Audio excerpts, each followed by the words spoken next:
Hello everyone, नमस्ते। मैं आपको एक पिक्चर दिखाता हूँ, ठीक है। Just watch this picture, you can pause the video for some time and watch this picture and you will come to know what is so great about this picture. ये basically black and white picture है। उस artist ने इसके ऊपर है ना एक कुछ स्ट्राइप्स बना दिए हैं कलर्स के। It appears to be a coloured picture, right, जो कि ब्लैक एंड वाइट है। तो यही होता है, हम वही चीज़ देखते हैं जो हमें पहले से पता होती है, हमारी मेमोरी में फिट होती है। तो यही होता है ना, हमारी प्रैक्टिस में भी यही होता है कि जब पेशेंट आपके सामने आता है तो वो हमेशा अपनी जो डार्क साइड है ना वो कभी बताएगा नहीं आपको। You have to be very careful when you are taking the case, otherwise you will not be able to see the hidden picture. क्या आप इसको जानते हो? Yes, this guy had influence so many people. तो ये जो सारे लोग हैं ना पीछे, they are following him because they have a certain perspective about him, right. But I will show you one more picture. Can you see this guy? ये अकेला बंदा है जिसने हिटलर को जो ज़ीक हेल होता है ना, वो सल्यूट जो मैंडेटरी था वो करने से इनकार कर दिया। ही रिफ्यूज्ड द डिक्टेटरशिप। तो सिर्फ राइट और रॉन्ग की बात नहीं होती, कभी कभी आपको ना पर्सपेक्टिव समझना बहुत ज़रूरी होता है, न्यूट्रल रह के, ठीक है। जैसे कि सिर्फ एक हैट का फर्क है, राइट। अगर ये हैट अगर आप निकाल दो, आपको लगेगा कि आप ये बंदा चार्ली चैपलिन है, लेकिन होगा हिटलर। और इतने सारे लोग उसको प्रेज करेंगे, मसीहा समझेंगे, भगवान समझेंगे, गॉड समझेंगे, लेकिन अंदर से होगा हिटलर। तो यही चीज़ें ना हमारे केस टेकिंग में होती है। हम उतना समय नहीं दे पाते और अच्छी तरह से समझते नहीं है, इसलिए हमें रियल पिक्चर जो है पेशेंट की वो मिलती नहीं है। As you all homeopaths know that everything around us, whether it's disease or health or everything happening around us is psychosomatic in nature. So friends, इसी चीज़ को समझने के लिए we have organized an online webinar on 7th and 14th of July. Me and Dr. Alok will be taking many cases. So we'll be sharing with you some tools and some techniques and some tips so that the process of reaching the simillimum becomes easy. When you are taking a case, you should understand why of the case. Why has that person fallen sick?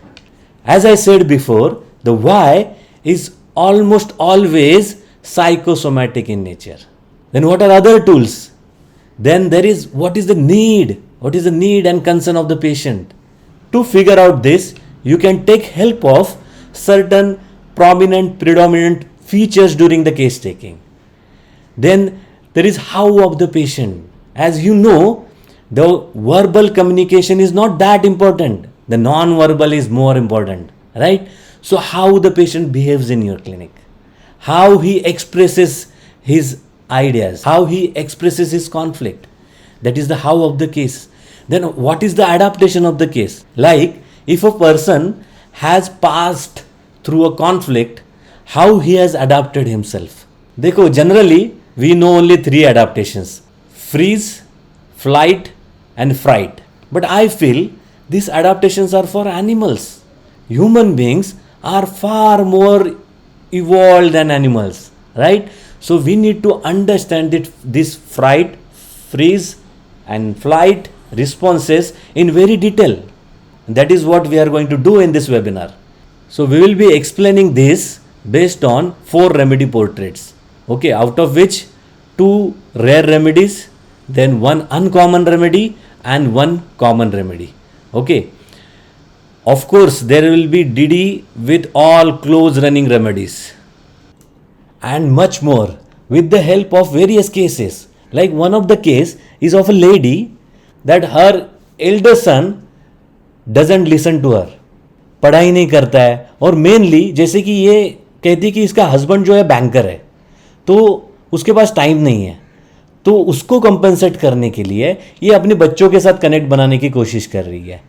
तो जब इसके elder son को ये बोलती है कि ये ना मुझे यहाँ पे जाना है and he knows driving, okay, तो उसको पूछती है तो ये अपने दोस्तों के साथ चला जाता है या फिर इसकी बात सुनता ही नहीं है। तो इसको गुस्सा आता है बहुत, और ये काफ़ी दिनों से चल रहा है, और आजकल तो रोज़ ही उसका झगड़ा हो रहा है उसके साथ। तो वो डिप्रेशन में जा रही है और उसको उसके साथ फिजिकल सिम्टम्स भी है बहुत सारे, जैसे कि उसका वजन कम हो रहा है। और जो दूसरा केस है वो एक फादर का केस है, उसको भी अपने बड़े लड़के के साथ प्रॉब्लम है। तो इस आदमी ने जब ये यंग था तो बहुत सारी प्रॉपर्टीज बनाई और इसके बहुत सारे सपने अपने बेटे के साथ, लेकिन इसके बेटे ने बिजनेस किया नहीं है और ये अचानक किसी से लोन ले लेता है, और लोन जिसको दिया है वो बंदे घर पे चले आते हैं। तो ये बंदा कहता है कि पूरे गांव में मतलब मुझे लोग जानते पहचानते हैं और ये मेरा बेटा ऐसा कर रहा है। तो जिसकी वजह से ये भी डिप्रेशन में जा चुका है और उसको भी बहुत सारी फिजिकल प्रॉब्लम्स है और उसका भी वेट बहुत कम हो चुका है। जैसे कि आप देखेंगे उसका बिफोर एंड आफ्टर कि उसका वेट बहुत कम था और हमारी ट्रीटमेंट के बाद उसका वेट भी नॉर्मलाइज हो गया, उसकी सारी फिजिकल प्रॉब्लम्स ठीक होगी। लेकिन सबसे इंपॉर्टेंट, वो अपने बेटे के साथ जो नाराज था ना, वो नाराजगी खत्म हो गई। वैसे ही इस केस में इस लेडी का भी पर्सपेक्टिव चेंज हो गया अपने बेटे की तरफ देखने का, और उनका रिश्ता फिर से पहले जैसा हो गया, और इसके भी सारे फिजिकल प्रॉब्लम्स ठीक हो गए और उसका डिप्रेशन भी ठीक हो गया और उसका पर्सपेक्टिव भी चेंज हो गया। तो होम्योपैथी इस लेवल पे काम करती है, ठीक है। तो हमें ना इस वेबिनार में यही देखना है कि इस दो केसेस में वाई तो एक ही है ना, both of them are bothered with the behaviour of their son, right. Why is same but need and concern is different, how is different, adaptation is different. So we'll see how we differentiate these cases based on the utility of these tools. Webinar is on 7th and 14th July. Fee is rupees 825 for both the days. After 30th June there will be late fees. So please join early, because we are going to share these case studies from tomorrow onwards. Recording will be provided for 15 days. So please register in time. Click on the link below and see you in the webinar. Thank you. Bye bye.